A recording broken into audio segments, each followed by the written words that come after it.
係啦，莊安儀啦，唔少嘅外國人咧都好中意咧揸住嗰啲既係車啦，又係屋嘅嗰啲叫做旅行車啊，周圍去旅行嘅喎。嗱，喺香港咧都有一架又係車又係屋嘅巴士喎，由譚偉雲咧帶大家睇下啦。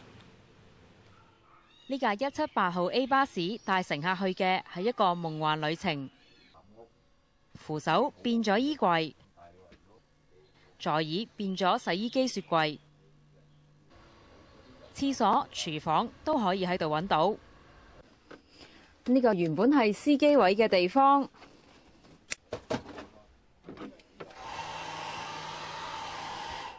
而家就變咗化妝間，係屋主特別為佢太太而做㗎。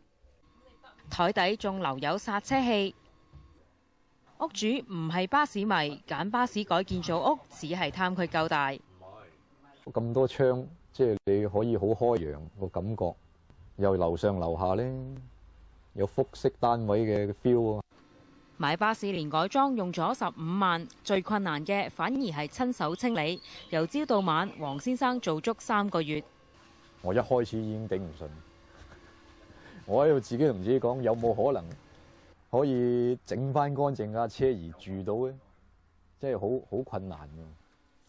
佢係新界原居民，本來住喺鐵皮屋，創意多多嘅佢將巴士變做屋，可以用有限錢住得獨一無二。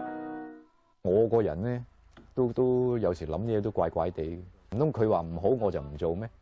總之我唔係傷害到人嘅，而我自己又負擔得到嘅，咁照計都得㗎。就係一個怪念頭，將呢架東奔西跑咗20年嘅舊巴士由廢鐵場救翻出嚟，重獲新生。有線電視記者譚慧雲報導。